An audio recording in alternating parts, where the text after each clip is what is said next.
Aujourd'hui, elle se glisse jusqu'au plus intime de nous-mêmes.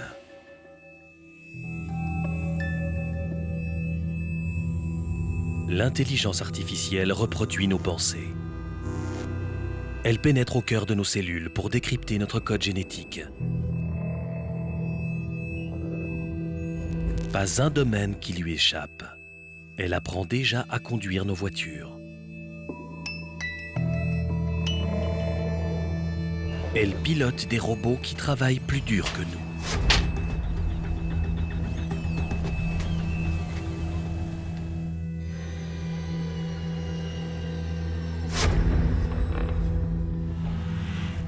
Alors demain, à ses côtés, quelle sera notre place ?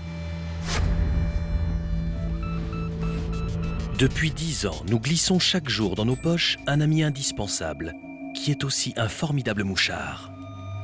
Nos smartphones sont dopés à l'intelligence artificielle pour mieux nous servir et nous espionner. Nos mouvements sont enregistrés au mètre près par les antennes relais des opérateurs et certaines applications nous géolocalisent toutes les 60 secondes. Des caméras de surveillance scrutent nos déplacements. Sur les réseaux Wi-Fi publics, des inconnus siphonnent le contenu de nos téléphones.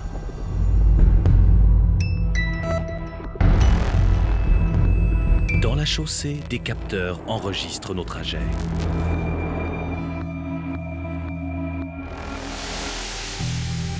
L'intelligence artificielle régule le trafic. Elle prédit la météo et le taux de pollution. Notre activité digitale génère une avalanche de données. À chaque minute, 3,3 millions de contenus sont postés sur Facebook, 3,8 millions de recherches lancées sur Google, 29 millions de messages envoyés sur WhatsApp. En 2020, chaque être humain produira 1,7 mégabytes d'informations par seconde. Des torrents de données, stockés dans des serveurs étalés sur toute la surface du globe. C'est l'ère du Big Data, le pétrole du XXIe siècle.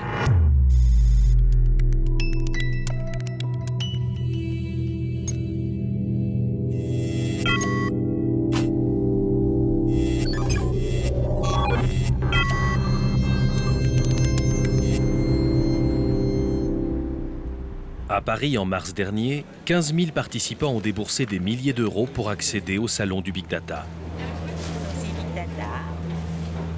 C'est devenu un big business. Personne ne veut rater le coche. L'intelligence artificielle, nourrie aux mégadonnées, ouvre les portes d'un nouvel univers très lucratif.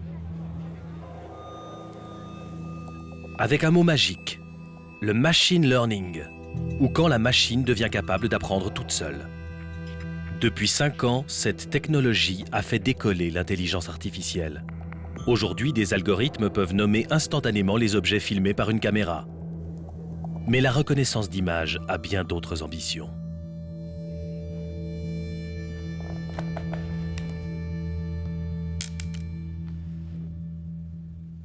À Paris, une start-up a mis au point le facial coding. Un algorithme qui détecte sur votre visage des émotions tellement fugaces que vous ne les percevez même pas vous-même. Le but est commercial. On teste les réactions d'un sujet face à une publicité.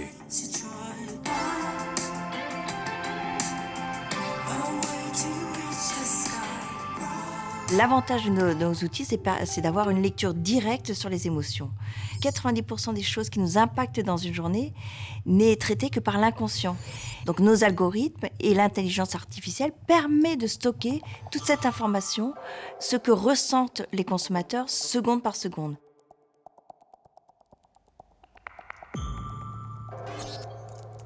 On traque environ 90 points sur le visage et on analyse le mouvement de 42 muscles environ. Donc nous, on quantifie 7 émotions, la joie, la surprise, la peur, la colère, la tristesse, le dégoût et le mépris. Ici, on voit par exemple un creux en émotion entre la 5e et la 7e seconde. À l'inverse, vers la 12e seconde, on voit qu'il y a un pic d'engagement donc à 100%, donc assez fort. On va proposer en fait de regarder qu'est-ce qui marche, qu'est-ce qui ne marche pas, parce que le but de tout ce qu'on fait, c'est de permettre aussi à créer du contenu qui est plus engageant et qui plaît plus au client final. Cet algorithme teste aussi l'impact des politiciens. Il a mesuré les émotions générées par les candidats lors du grand débat télévisé des dernières élections présidentielles françaises. Il faut défendre une Europe austéritaire. Eh bien, ce que je vous propose, c'est l'alternance véritable, profonde. Le renouvellement de notre vie politique, avec de nouveaux visages, avec de nouveaux usages, parce que j'ai confiance dans notre pays. Grâce au facial coding, on a pu identifier quel était le candidat qui générait le plus d'émotions, Mélenchon. Le candidat qui générait le plus d'émotions négatives, Marine Le Pen. Et puis le candidat dans sa posture présidentielle qui engageait le plus, et c'était Macron. Et donc dès le mois de mars, on était capable d'identifier déjà ces tendances-là. Pour rendre un algorithme performant, il faut le nourrir avec des millions de données. Les seigneurs des mégadonnées, ce sont les GAFA, Google, Amazon, Facebook et Apple. Pour nous en convaincre, partons à Zurich. Google y a installé son plus grand centre de recherche sur l'intelligence artificielle en dehors des États-Unis, avec 2000 collaborateurs venus des 4 coins du monde.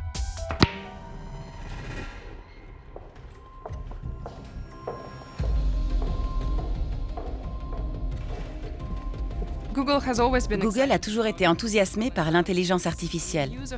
Le machine learning s'est développé rapidement ces dernières années. Il rend possible ce qui était impossible il y a peu de temps encore.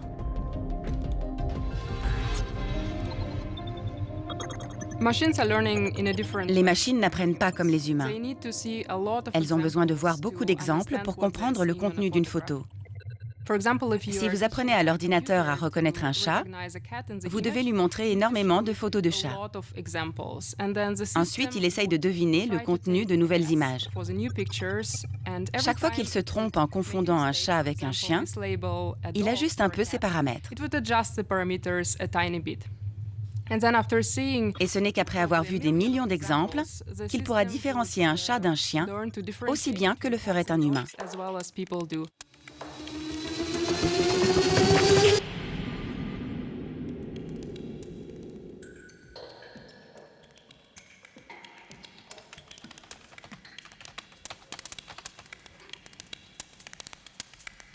When is my next meeting? The next thing on your calendar is today at 1 p.m. It's called Context. Behshad Behzadi dirige l'équipe qui développe une nouvelle version d'assistant vocal. Grâce au progrès de la reconnaissance du langage et de l'image, l'assistant répond à toutes vos questions. Il se veut incollable dans les domaines les plus variés. Who painted this? Mona Lisa was created by Leonardo da Vinci. Translate this. This might be right. Check out the translation in the image above. How many calories does it have? There are 95 calories in one medium apple. L'assistant se glisse au cœur de votre maison, sous la forme d'un haut-parleur intelligent.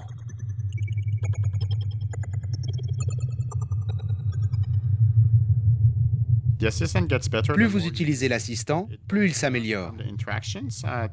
Il apprend à mieux s'ajuster à mes besoins, mais je peux aussi lui enseigner des choses. Par exemple, il suffit de lui dire « Ok Google, mon équipe de foot préférée est Barcelone ». Okay, I'll remember that you said, my favorite team is Barcelona. Et à partir de là, je n'ai plus qu'à dire « mon équipe ». Quand sera le prochain match de mon équipe? Les gens n'ont pas besoin d'apprendre à interagir avec cette machine. Ils n'ont qu'à lui parler. Vous lui dites « Hey Google, commande-moi un taxi ». Ça le rend vraiment accessible à tout le monde. Okay Google, how is the traffic to my home? On your way home, traffic is light as usual. It is 28 minutes by car. Okay Google, remind me to call mom when I get home. Sure. I'll remind you on your phone when you get home. Quand ça fonctionne à un niveau humain, comme deux personnes qui interagissent, alors cette technologie devient accessible à tous. Je vois le futur de manière optimiste. L'intelligence artificielle recèle un potentiel énorme. On n'en est qu'au début, mais on voit qu'elle peut s'attaquer à certains des plus grands problèmes de la planète. Elle peut trouver des schémas récurrents dans des données complexes qui sont hors de portée pour un simple humain. L'intelligence artificielle aidera les chercheurs à résoudre les problèmes les plus difficiles en médecine, dans les transports, en astronomie et ailleurs.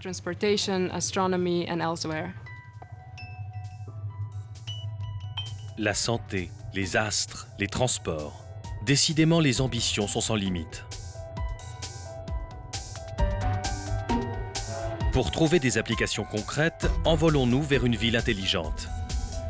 Notons au passage que les aéroports font de plus en plus appel à des algorithmes pour gérer les flux de passagers. Dans l'avion, des programmes combineront bientôt des myriades de données sur la météo, l'altitude, le niveau de carburant, pour corriger la trajectoire de vol en temps réel. Gérer les allées et venues incessantes d'une population, c'est le défi des grandes villes. En Irlande, Dublin se vante d'être une Smart City, une ville qui parie sur l'intelligence artificielle. Elle a même créé dans les anciens docks un quartier modèle, les Smart Docklands. Dublin est la Silicon Valley de l'Europe. Certains appellent ce quartier les Silicon Docks. On y trouve les leaders mondiaux de la technologie. En quelques minutes, vous passez de Google et ses 6000 employés à Facebook ou Airbnb. C'est une grande valeur ajoutée pour la ville et on peut nouer des partenariats formidables pour notre Smart City. C'est la mode du big data, de l'Internet des objets, du machine learning, de l'intelligence artificielle. Mais ce qu'il faut, c'est collecter des données pour créer des nouvelles perspectives et prendre des décisions en temps réel. On le voit dans les transports, la gestion des déchets, les services d'urgence. La vraie ville intelligente est celle qui utilise ces données pour prendre les bonnes décisions au bon moment pour les citoyens. Certaines réalisations peuvent faire sourire, comme cette poubelle intelligente qui alerte toute seule la voirie dès qu'elle est pleine. D'autres programmes s'attaquent à des problèmes plus ardus, comme la gestion du trafic dans une ville en plein boom économique.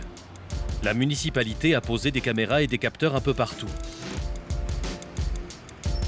Ils enregistrent en continu les flux de piétons, vélos, bus et voitures.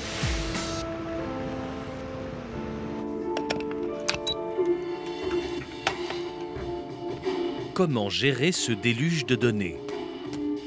Brendan O'Brien est responsable du programme qui gère les feux de circulation. Ici, l'ajustement se fait en temps réel en fonction du trafic. On a même posé des capteurs sur tous les bus. Tous les 20 secondes, chaque bus nous signale où il est, ce qu'il fait, s'il est dans des bouchons ou à l'arrêt. Nous détectons les ralentissements des bus et cela alerte nos opérateurs, parce que les problèmes de circulation des bus sont aussi valables pour les autres véhicules. Hi, so what's happening this morning? It looks a bit congested there in a few locations. Yeah, the data shown us actually some congestion here this morning due to delays on this route here. So they should be coming into view as we come down through here now. That's a fairly longish queue at the moment, isn't it? It actually is building up quite severely, Yeah. yes. Notre système est capable d'apprendre et de se calibrer tout seul. Il fonctionne automatiquement la plupart du temps. Les employés interviennent encore plusieurs fois par jour, en cas de congestion majeure. Mais un rêve est à portée de main. Un programme qui anticipera automatiquement les problèmes.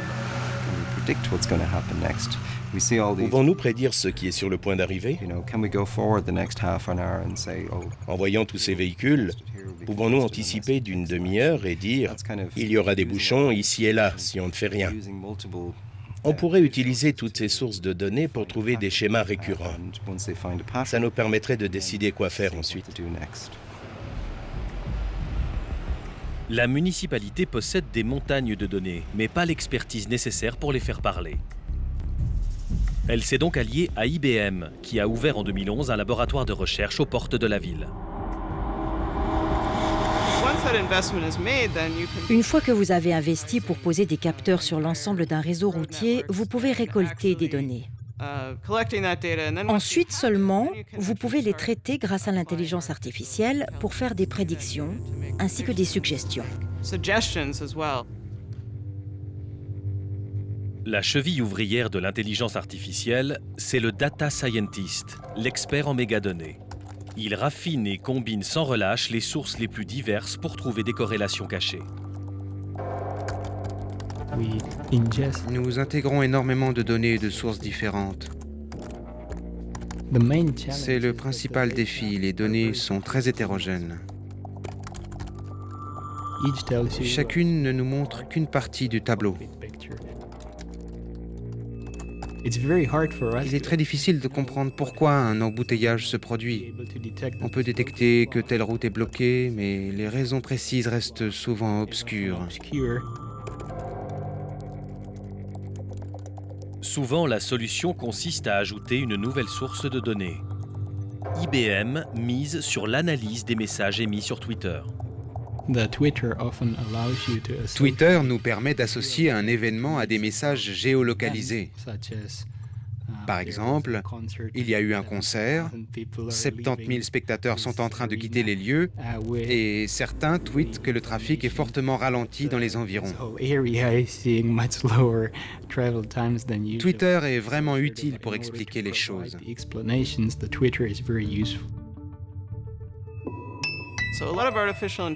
Aujourd'hui, l'intelligence artificielle se résume souvent à faire des prédictions. On dit « voilà ce qui va arriver ». Ensuite, on laisse la personne décider de ce qu'il faut faire. Le progrès, ce sera de proposer des solutions plutôt que de simples prédictions. De nombreux chercheurs travaillent à des programmes qui offrent des solutions avant même que les problèmes ne surgissent. Cette équipe met au point un assistant intelligent pour les conducteurs. You have now the event detection in the video stream, right? Yes, so that's something we could use for the companion, right? What we want to provide here is Notre but est d'offrir un assistant qui vous donne des informations pertinentes, précisément pour votre trajet. Le concept de base, c'est vraiment un compagnon qui veille sur vous, une sorte d'ange gardien qui observe tous vos comportements et qui vous conseille seulement quand c'est pertinent pour vous.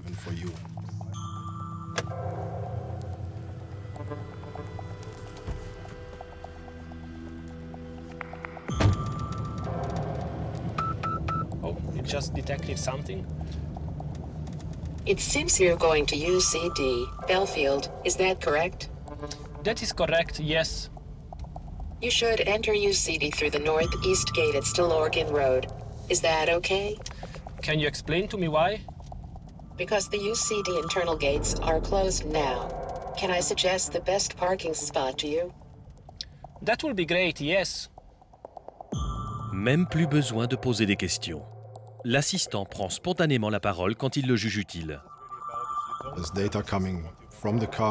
Il y a des données qui viennent de la voiture et du conducteur.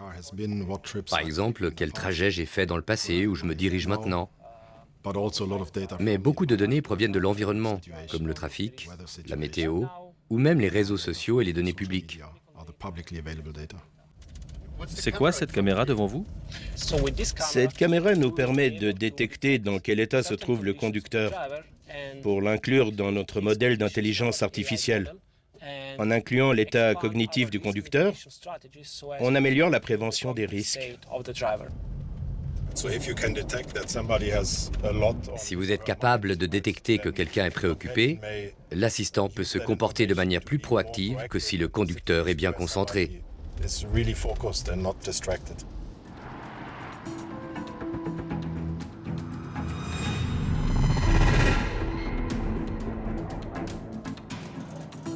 L'intelligence artificielle veut être votre meilleure amie. Une amie qui décrypte vos émotions, vous conseille, vous oriente et vous suit à la trace. Elle devient omniprésente. Pour le meilleur ou pour le pire.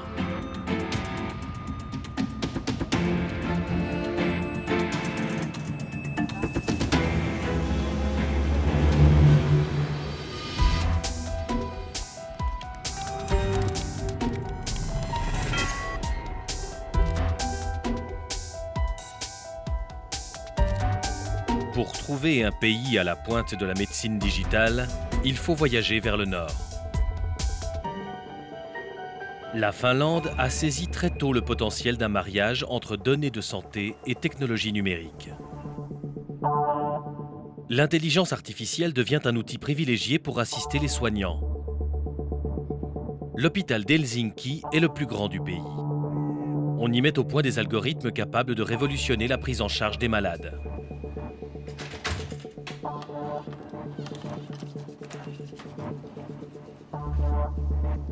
Markus Leskinen s'est associé très tôt aux recherches.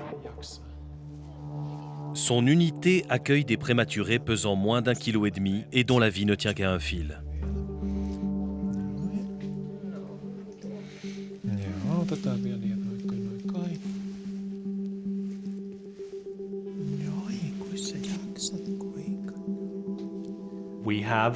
Cela fait plus de 10 ans que nous collectons des données. Nous monitorons la fréquence cardiaque et respiratoire, la saturation d'oxygène, la pression artérielle, les valeurs de laboratoire. Nous essayons de développer des algorithmes capables de détecter différentes maladies. Pour l'instant, nous avons pris comme modèle la septicémie.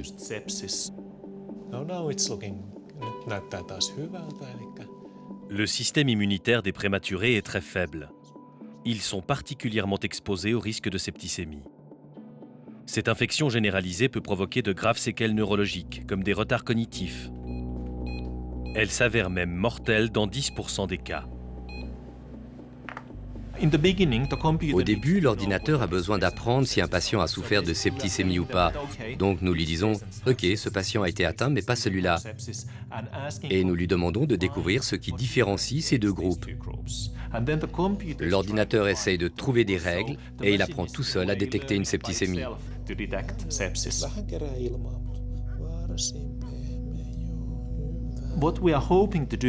Grâce au machine learning, nous espérons obtenir un outil qui offre le même œil qu'un médecin expérimenté pour dire à des docteurs qui ont moins d'expérience « Vous devriez prêter attention à ce bébé ». Avec ce modèle, nous sommes capables de détecter une septicémie 24 heures avant que les médecins aient des soupçons et qu'ils ordonnent des analyses de sang pour confirmer le diagnostic. Cette détection précoce permet de débuter un traitement 24 heures plus tôt. Une question de vie ou de mort chez des êtres aussi fragiles.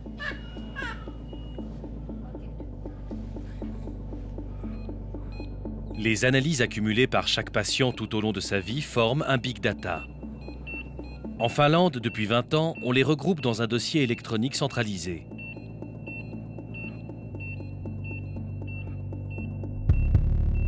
L'hôpital d'Helsinki veut utiliser toutes les ressources de l'intelligence artificielle pour faire parler ces données. Nous rassemblons toutes les informations des patients, leur dossier médical électronique, leurs imageries, leurs tests de laboratoire. De nos jours, la quantité de données est tellement énorme qu'aucun être humain ne peut les gérer seul. Nous avons besoin d'aide. L'intelligence artificielle doit devenir un outil quotidien, non seulement pour les chercheurs, mais pour les médecins, les infirmiers, la direction de l'hôpital. Il est temps de l'utiliser efficacement.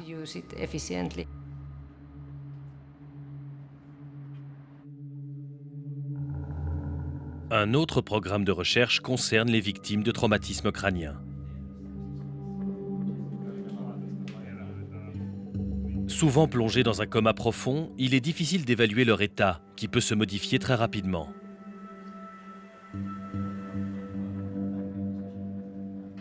Les médecins en sont réduits à suivre leur instinct. Ici aussi, on teste un algorithme qui apporterait des réponses plus objectives.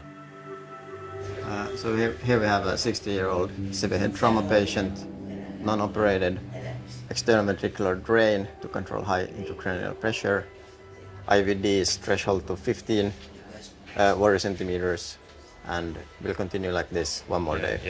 We are collecting all data. Nous collectons toutes les données qui sont monitorées sur les traumatisés crâniens aux soins intensifs. Ça inclut les analyses de laboratoire, le respirateur, la pression artérielle et la pression intracrânienne, la pression de perfusion cérébrale, l'oxygénation du cerveau. Ça fait des centaines de milliers de données pour un seul patient.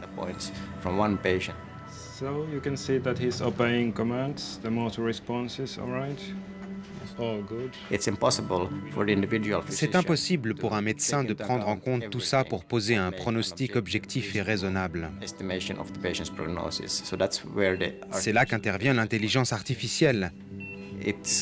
Elle est capable de combiner toutes ces données pour nous offrir un seul nombre, un pourcentage que n'importe quel médecin comprendra. Pour donner du sens à cet amas de données, le médecin se tourne vers un data scientist. Ensemble, ils mettent au point un algorithme qui évalue en temps réel les chances de survie du patient.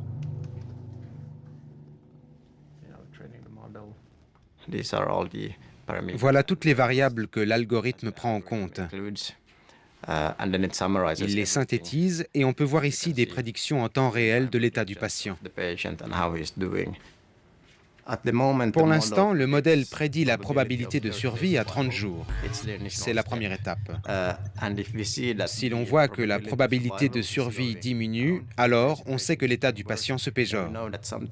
Quelque chose est en train de lui arriver. Est-ce que c'est l'hémorragie du cerveau qui augmente, qui s'étend? Est-ce qu'on doit l'opérer? Ça fonctionne comme un signal d'alarme qui nous dit « quelque chose ne va pas, il faut examiner le patient et intervenir ». L'algorithme ne décide jamais seul. Il ne sert pas à ça. Son but est de donner une mesure objective de l'état du patient pour que le médecin puisse décider du traitement en connaissance de cause. Pour l'instant, on ne peut pas faire confiance aveuglément à l'intelligence artificielle. Il faut analyser ses résultats.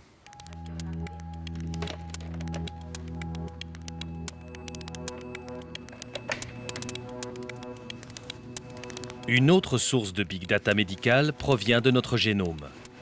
6 milliards d'unités de base qui en disent long sur nos prédispositions aux différentes maladies.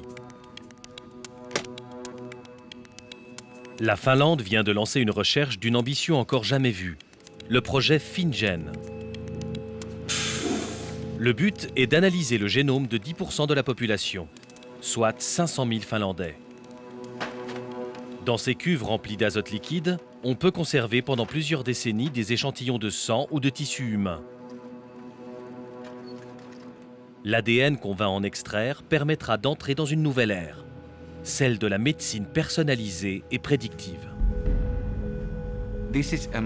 C'est l'un des plus vastes projets au monde. L'élément clé en médecine génomique, c'est ce qu'elle nous enseigne sur les mécanismes des maladies. C'est un tremplin vers de meilleurs diagnostics, de nouveaux traitements. Sans une meilleure compréhension, on ne pourra pas améliorer les traitements et la santé. C'est pour ça que le projet FinGen veut collecter le génome de 500 000 personnes. C'est 10% de la population finlandaise. Une dizaine de biobanques travaillent sans relâche à relever ce défi à travers tout le pays.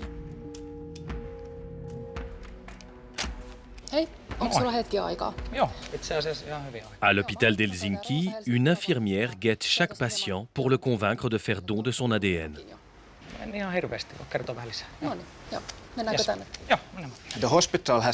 L'hôpital s'est fixé un objectif, collecter l'ADN de tous les patients pour la biobanque. On n'y est pas encore, mais nous visons des centaines de milliers d'échantillons. Le dialogue s'engage. La méfiance est légitime. Le patient doit savoir qui pourra accéder à son génome et si sa sphère privée sera bien protégée. Une fois convaincu, il signe un formulaire de consentement dûment approuvé par un comité d'éthique. Dans ma famille paternelle, Il y a beaucoup de maladies cardiaques. Ça serait utile de savoir quelles en sont les causes réelles. Déjà, pour moi, si je sais que j'ai un risque accru, je ferai peut-être plus de sport ou je soignerai mon alimentation. Mais je pense que mes données peuvent être encore plus bénéfiques pour d'autres, pour ma famille ou même pour mes enfants dans le futur.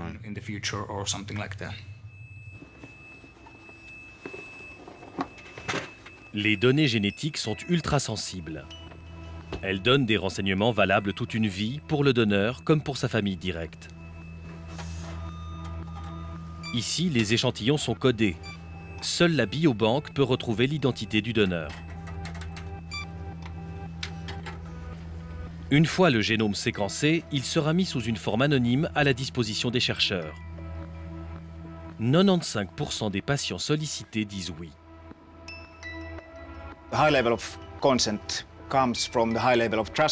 Ce taux de participation élevé vient d'un haut niveau de confiance.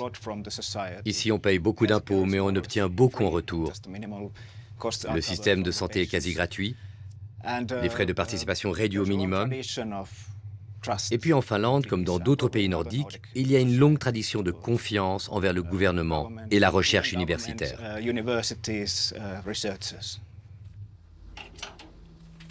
Les données génétiques obéissent à la loi du Big Data.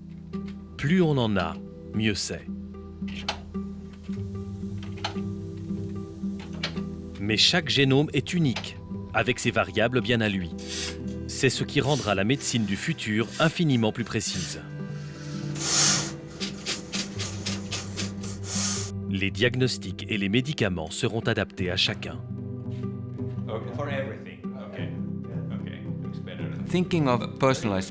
L'idée de la médecine personnalisée, c'est qu'on ne traitera plus des valeurs moyennes. Très peu d'entre nous correspondent aux valeurs moyennes. Nous sommes des individus avec notre personnalité propre et nous voulons être traités comme tels. Pour pouvoir faire l'analyse clinique d'un individu, il faut le comparer à d'autres et nous avons besoin d'un grand nombre de comparaisons. Il ne suffit pas d'avoir 10 personnes en référence. Il en faut des centaines de milliers. Pour faire des découvertes, nous avons besoin d'énormément d'échantillons d'ADN. En analysant ces milliards de données, l'intelligence artificielle pénètre au cœur de nos processus biologiques. Elle permet d'observer comment notre corps évolue face à une pathologie ou un traitement. C'est un formidable espoir dans le combat contre les grandes maladies du siècle.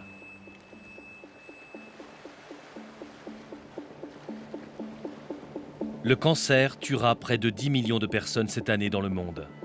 Comment rendre les traitements plus efficaces tout en atténuant leurs terribles effets secondaires?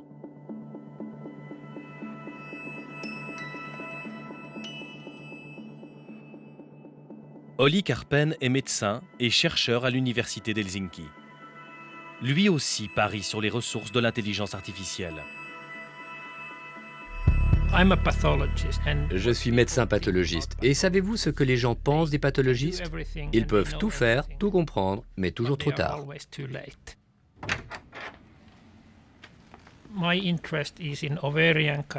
Je m'intéresse au cancer de l'ovaire. Nous voulons comprendre comment le cancer affecte le métabolisme et comment le patient répond à un traitement. Il est important d'appréhender cette maladie comme un tout. Non seulement ce qui se passe dans les cellules cancéreuses, mais aussi dans l'ensemble de l'organisme.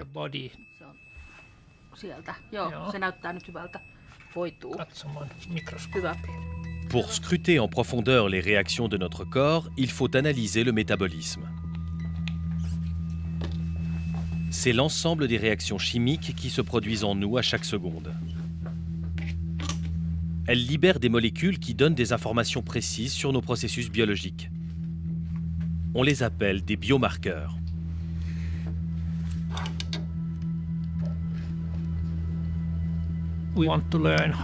Nous cherchons à savoir comment une chimiothérapie affecte le foie du patient et d'autres organes. Cela nous permettra d'améliorer les chances de succès du traitement.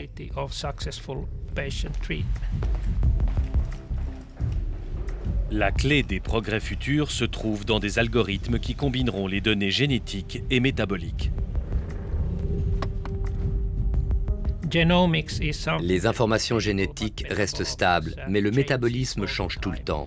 C'est pour ça qu'il est très important de combiner les deux et d'y ajouter les données du dossier médical.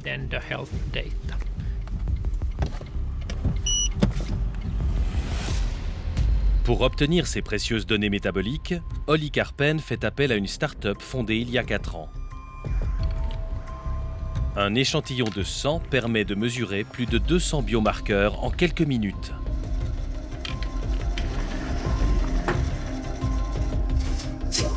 Grâce à l'intelligence artificielle, on évalue ainsi les effets d'un traitement anti-cancer. On détecte aussi plus tôt les maladies cardiovasculaires ou le diabète.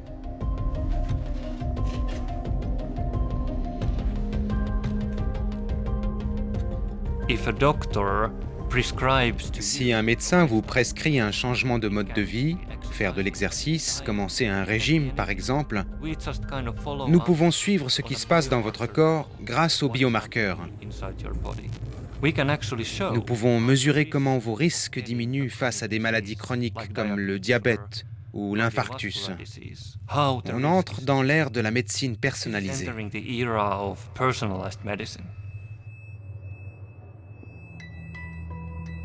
Avec l'intelligence artificielle, chaque patient bénéficiera de traitements sur mesure. Des conseils personnalisés lui permettront de mieux prévenir les maladies. C'est un espoir, mais aussi l'avènement d'une médecine toujours plus technologique, où le moindre risque sera prédit et quantifié.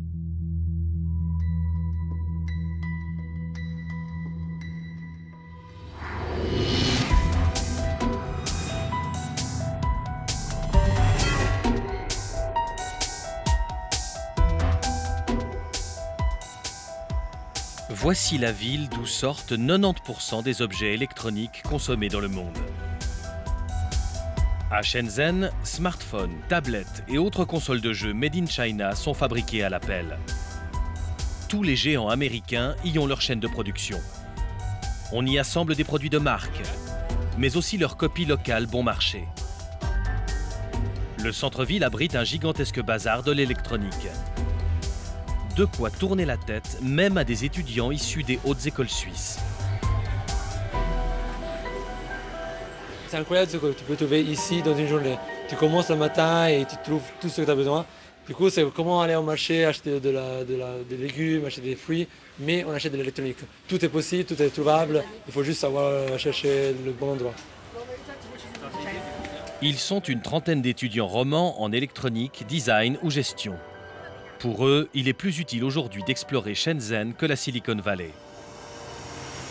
En Suisse, ils ont créé une série d'objets connectés. Ici, le défi est d'en produire une version adaptée aux réalités du marché chinois. Nous, notre objet connecté, c'est une peluche qui est pour connecter les enfants à leurs parents quand les parents sont loin des enfants. Ouais, genre là, c'est moyen. Ce qu'on apprend ici, c'est surtout à simplifier le prototype pour qu'il soit le moins cher possible, le plus simple à faire et aussi le plus rapide. Donc ici, le rythme il est beaucoup plus rapide qu'en Suisse, ça marche différemment. Et tous les jours, on revient avec une nouvelle version qui va être plus simple, moins chère à fabriquer. Ils travaillent dans un makerspace, un de ces ateliers d'innovation numérique à la mode. L'intelligence artificielle est ici chez elle. Cet ingénieur est venu de Jordanie pour commercialiser son invention, un spectromètre de poche. We open the application on mobile and we scan some food. I have here some tomato. Is it real? Yeah. Okay. You can eat it also. So just like point it to the device like this, and here you get like some information about tomato. So you can see how much carb, protein, and fiber inside this tomato. And the most important thing, what is the freshness for this? So that's why it's very useful for people. It's like the same algorithm used by China to identify faces, like getting one face, two faces out of 1 million or 2 million. So that's how we use deep learning and AI, the spectrum analysis.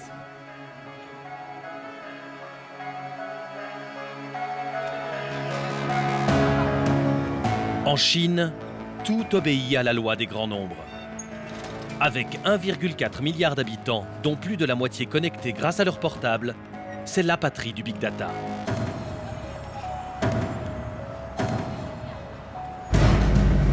Le pays tout entier investit dans l'intelligence artificielle. La Chine ne se contente plus d'imiter. Elle dispute aux États-Unis la première place dans la course à la suprématie technologique mondiale. Avec un chiffre d'affaires annuel de 40 milliards de dollars, le groupe Alibaba est un mastodonte de la vente en ligne.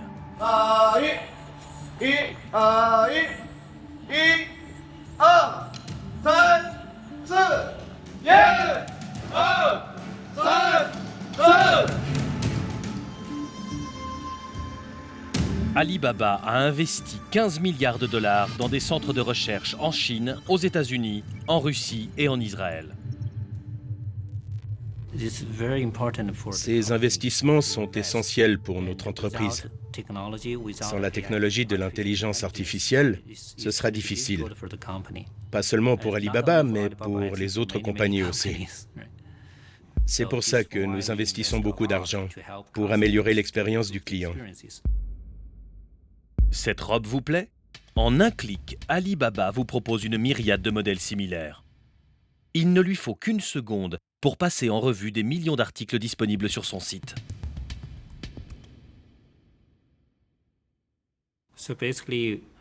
L'algorithme reconnaît le contenu de l'image et où se trouve le produit. Ensuite, on extrait ces caractéristiques et on les compare avec d'autres articles disponibles. Puis on propose des produits similaires aux clients.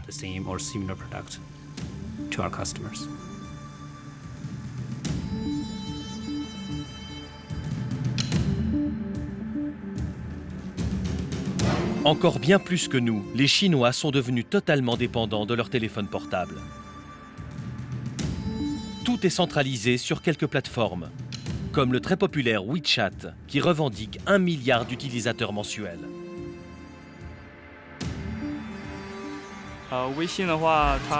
WeChat est avant tout un réseau social, mais beaucoup de gens l'utilisent aussi pour communiquer au travail. Il y a plein de petits programmes, ils peuvent vraiment faire beaucoup de choses. Les applis proposent toutes sortes de services. En général, on n'a pas d'argent liquide sur soi, tout se passe sur le portable. Quand on fait des courses au supermarché du coin, tout le monde paye avec son portable. Si on part en voyage, on l'utilise pour réserver un hôtel.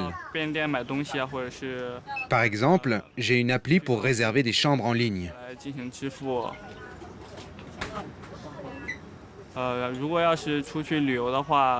Aujourd'hui, on ne peut plus se passer du portable dans la vie quotidienne. Évidemment, l'application collecte mes données. Si je loue un vélo, elle peut me géolocaliser. Et comme je fais tous mes paiements avec, donc elle connaît ces informations. Mais je pense que c'est sécurisé. Donc je m'en fous un peu. Des utilisateurs accros et peu concernés par la protection de leur sphère privée. De quoi aiguiser les appétits de certaines entreprises.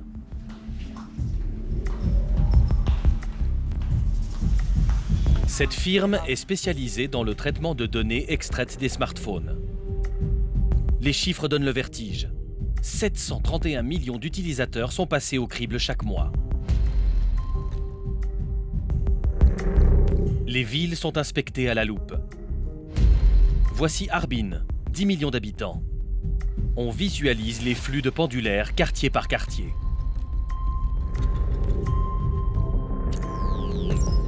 Et les smartphones en disent aussi long sur les comportements individuels.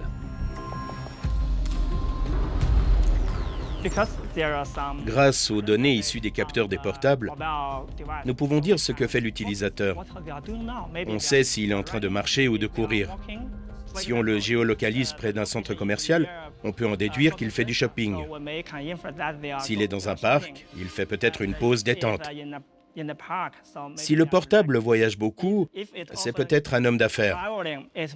Donc on collecte des données et on les utilise pour faire des déductions. Ce profilage permet d'améliorer la publicité ciblée. Mais il y a bien plus encore. Par exemple, Yum est l'une des plus grandes chaînes de fast-food en Chine. Quand ils veulent ouvrir un nouveau restaurant, ils ciblent une zone. Et en se basant sur nos données collectées, on peut voir si les gens qui fréquentent cette zone correspondent à leur clientèle habituelle. Si les deux groupes sont similaires, ça peut être un bon emplacement pour ouvrir un nouveau restaurant.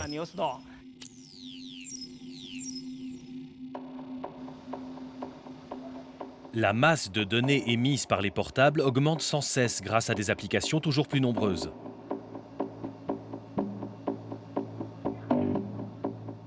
Ant Financial est une entreprise de la nébuleuse Alibaba. Elle a mis au point un algorithme qui évalue les dégâts après un accident de voiture.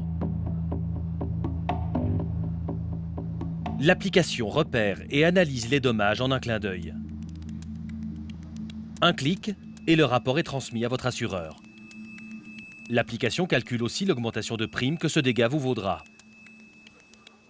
Puis elle vous propose les garages les plus proches pour la réparation.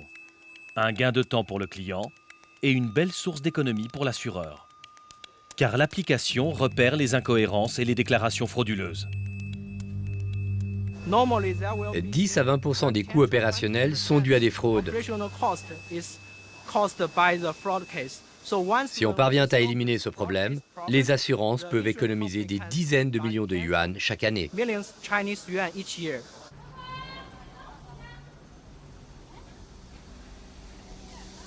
Les algorithmes d'Ant Financial offrent aussi des services express de prêts financiers. Ce vendeur de scooters vient de faire un emprunt pour rénover son magasin et acheter de nouveaux modèles.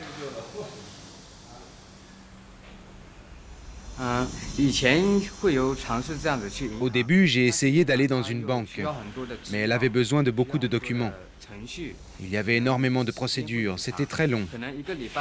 Il aurait fallu une semaine ou même un mois pour obtenir les fonds. En plus, ils exigent souvent un garant. Là, pas besoin, je fais tout moi-même. En quelques instants, l'application évalue son profil et décide de lui verser l'argent. Je clique sur l'application, puis je sélectionne le crédit en ligne, je cherche les fonds disponibles et j'emprunte. Ensuite, j'inscris ici le montant souhaité. Là, c'est la durée du prêt, 6 ou 12 mois. Je saisis mon code secret et c'est bon. Le virement sera fait.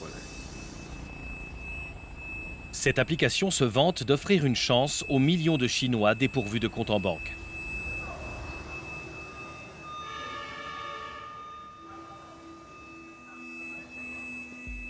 Derrière ce service financier express se cachent des algorithmes complexes. Ils brassent les données des clients pour évaluer automatiquement la solvabilité des nouveaux emprunteurs. Nous employons l'intelligence artificielle pour créer ce que nous appelons un modèle d'accès au crédit. Nous faisons le portrait de nos utilisateurs. Nous utilisons beaucoup de descriptions de leur comportement tirées de leur historique. Et avec leur consentement, nous ajoutons des données personnelles. Cela permet de définir des comportements prévisibles pour les nouveaux clients. En appliquant l'intelligence artificielle à toutes ces informations, nous pouvons étudier ces relations très complexes et définir des modèles de comportement. Ainsi, quand un nouvel utilisateur arrive, grâce à ces portraits, nous pouvons prévoir les risques du nouveau client. Ce système de notation existe aussi dans des applications destinées au paiement de tous les jours, comme Alipay. Elle ne se contente pas d'évaluer si vous remboursez dans les délais. Toutes vos habitudes sont prises en compte. Alipay a une fonction pour accumuler des points. Ça s'appelle le crédit Sésame. Si vous l'utilisez tous les mois, votre note augmente. Quand vous faites des achats, votre score s'améliore. Je trouve que ce système de notation est un bon système. Selon mon historique, il calcule mon score en combinant différents critères comme la solvabilité. Et je peux aussi consulter le score des autres. Cela me permet de savoir s'ils sont dignes de confiance. C'est un très bon système. Une application qui vous permet de juger les autres en fonction de leur score de solvabilité. La notation financière se transforme en évaluation sociale. De nombreuses entreprises développent ces algorithmes qui classent les citoyens en fonction de critères obscurs. Une dérive que dénonce ce docteur en économie de Pékin.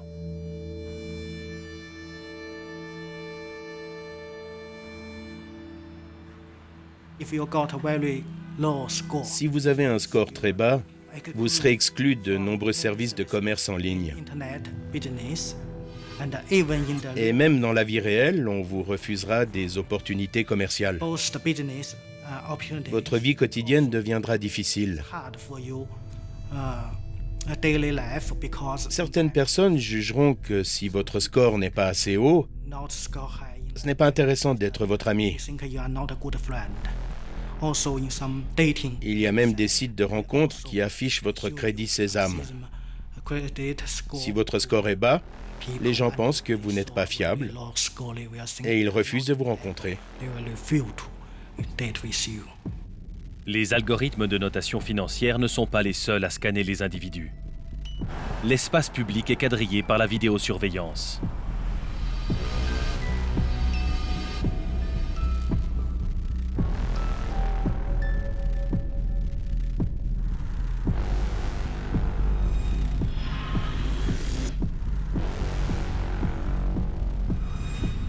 La Chine compte 200 millions de ces caméras, souvent équipées de reconnaissance faciale.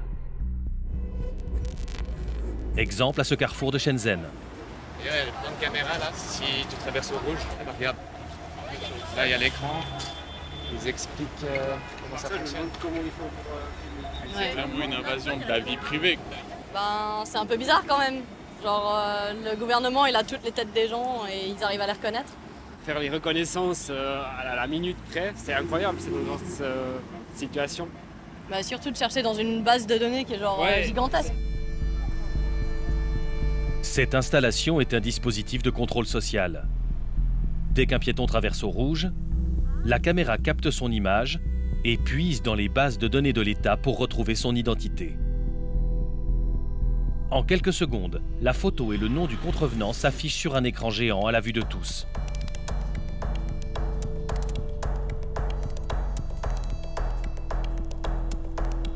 La reconnaissance faciale s'appuie sur les masses de données que les autorités accumulent pour chaque citoyen. Le passage à l'ère digitale en a fait une mine d'or pour développer des algorithmes couplés à des caméras intelligentes. L'État travaille main dans la main avec des entreprises privées. Le gouvernement chinois possède beaucoup de mégadonnées, comme les visages ou les données personnelles. Ils sont heureux de contribuer au grand développement de l'intelligence artificielle en offrant ce big data à des startups comme la nôtre.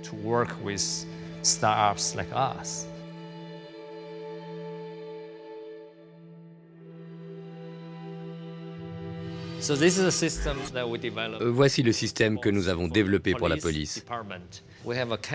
Nous avons une caméra sur les lunettes pour repérer des gens dans une foule. Si vous êtes dans les bases de données de la police, parce que vous êtes un criminel en cavale ou une personne disparue, dès que vous apparaissez, la machine va vibrer et le policier saura qu'elle a repéré un individu fiché. On peut aussi entraîner les caméras à analyser les mouvements du corps. Elles deviennent capables de repérer un individu qui bouge de manière suspecte.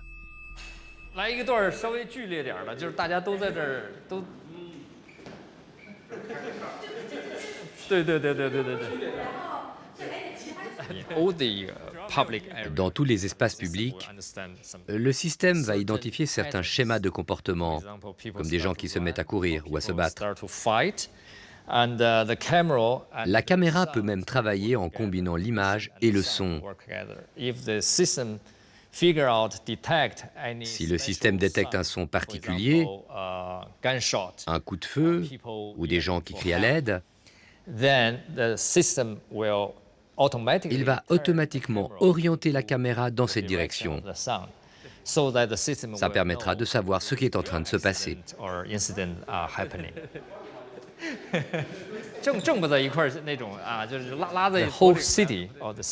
La cité entière deviendra comme un jeu vidéo. Dans un jeu vidéo, tout ce que vous faites est enregistré et le système comprend vos actions. Dans le futur, la ville comprendra le comportement des citoyens. Si un crime est commis, on le stoppera en temps réel et non pas après coup.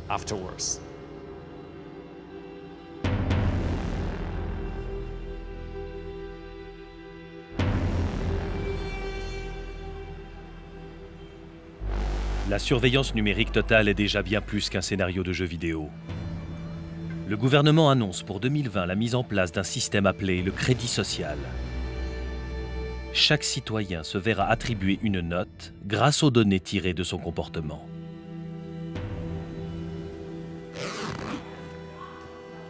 Pour en parler, nous prenons contact avec l'une des rares voix critiques. Cet historien renommé a démissionné il y a 20 ans de l'Académie des sciences sociales. Les autorités le harcèlent pour l'empêcher de parler aux médias étrangers.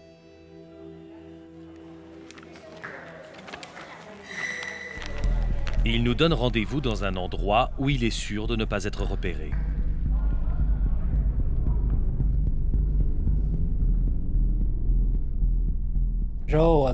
Parfois, quand je participe à certaines activités, j'ai remarqué que mon téléphone portable se met à chauffer et que mon système de géolocalisation est activé.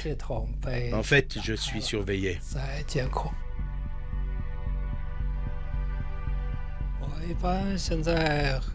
À présent, j'essaye d'éviter de rencontrer mes amis pour ne pas leur attirer des ennuis.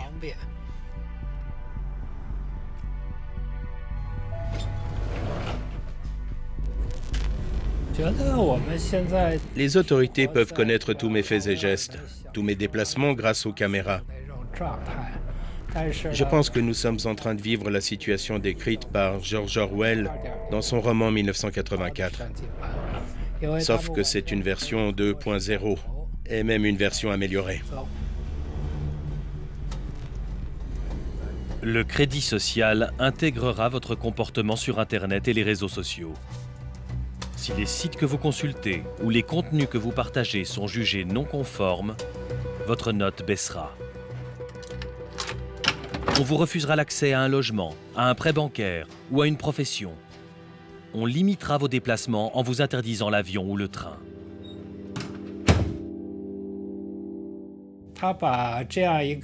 Auparavant, le gouvernement surveillait les personnes jugées suspectes. Maintenant, il élargit la surveillance et le contrôle à tout le monde.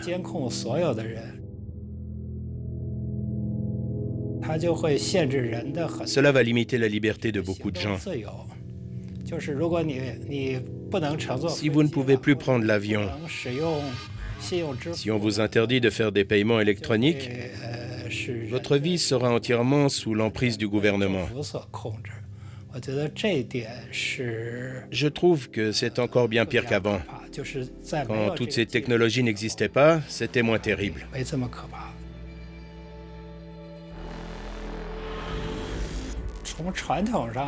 Traditionnellement, la population chinoise considère comme naturel que le gouvernement ait le pouvoir de la gérer, qu'elle doive obéir. C'est pour cette raison que dans le passé, les Chinois insistaient rarement sur leurs droits personnels. Pour le moment, la population chinoise reste indifférente.